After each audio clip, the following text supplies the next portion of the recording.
Positive লাইনটাই ভেঙে যায়, positive লাইনটাই না থাকে, ভোল্টেজ তো দেয় পজিটিভ লাইন। 5.1 আজকে আমাদের ক্লাস হচ্ছে যায় type B type C charging port. Type B যেটা ওইটাকে আমরা মাইক্রো বললেও চিনি, টাইপ বি এবং কি টাইপ সি। এখন তো আমরা জানতাম মোবাইলে চার্জে দিতাম, টাইপ সি টাইপ বি এটা জানতাম, কিন্তু ভিতরে আমাদের কি কি আছে, কয়টা পিন আছে, কোন পিন কোন কাজ করে ওইটা আমরা কি জানতাম? আজকে ওইগুলা নিয়ে কি মোবাইলে প্রথমে দেখবো মোবাইলের টাইপ বি কিভাবে কাজ করে, কয়টা পিন আছে ওইগুলাকে দেখি। পিন এ হচ্ছে কি আমাদের টাইপ বি যে পিনটা মাইক্রো, ওই পিনটা এখানে কয়টা পা আছে? 5টা পা আছে, 5টা পায়ের 5টা কাজ। তো এটা কি, তারপর এটা কি ডিএম ডাটা মাইনাস, এটা কি আইডি মাইনাস মানে কি গ্রাউন্ড, গ্রাউন্ড মানে নেগেটিভ। এই হচ্ছে আমাদের চাঁদ। 5টা পিনের 5টা কাজ আছে না? 5টা পিনের তো একটা কাজ না, এখন 5টা পিনের 5টা কাজ।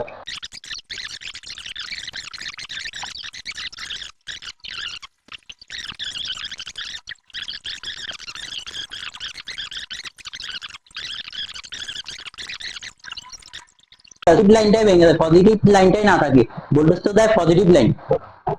5.1 এখন যদি আমার পজিটিভ লাইনটাই না থাকে তাহলে কি ভোল্টেজ যাবে? যাবে না।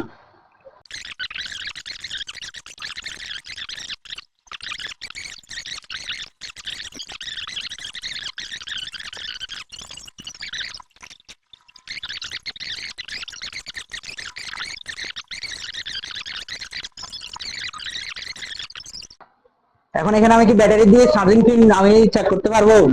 কি করতে হবে? চার্জিং লাইন দিতে হবে, চার্জিং লাইন দিছি, ভোল্টেজের লাইন দেন গ্রাউন্ডে, মনে করেন একটা গ্রাউন্ডে ধরছি, ভোল্টেজ মরে।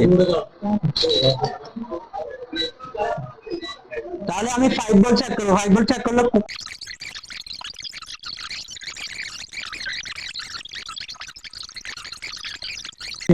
তাহলে আমাদের ভোল্টেজ শুধু কোন লাইনে আসবে? ক্লাসে ভোল্টেজ আসবে, কত ভোল্টেজ? এখন যদি আমার এখানে 4 ভোল্টেজ আসতো বা 3 ভোল্টেজ আসতো তাহলে আমার কি পিনটা ঠিক আছে? অবশ্যই 5 ভোল্টের উপরে লাগবে সব ফোনের ক্ষেত্রে, 5 ভোল্টের 5.1 আসতে হবে। এখন আমরা দেখবো কি আমাদের type C pin, type C pin কয়টা থাকে, কোন লাইনের কি কাজ, এখন ওইগুলো দেখবো। এই হচ্ছে মনে করেন আমাদের পুরো টাইপ সি পিন, এখানে পিন আছে।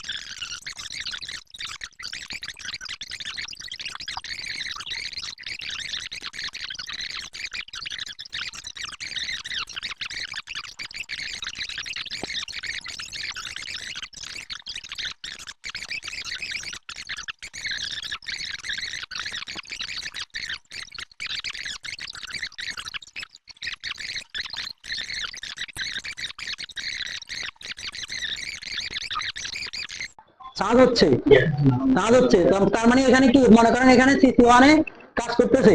এখন আমি কেবলটা ঘুরে এভাবে দিচ্ছি, এভাবে দিচ্ছি, চার্জ হচ্ছে, তাহলে এখানে কোন কোন কোন লাইনটা কাজ করতেছে? মনে করেন সিসি টু, সিসি ওয়ান তো কাজ করতেছে, এখন কি সিসি টু একই কাজ।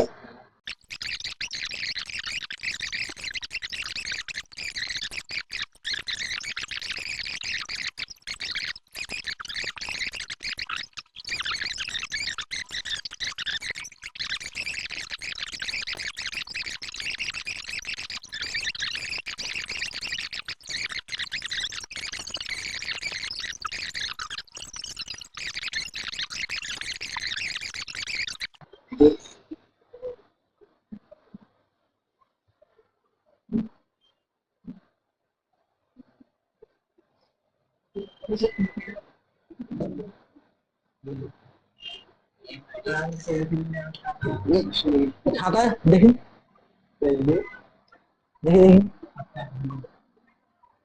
খাতা শেষ হয়ে গেছে, তুমি জানো খাতা শেষ হয়ে গেছে, আজকে লেখা নাই, ওই খাতা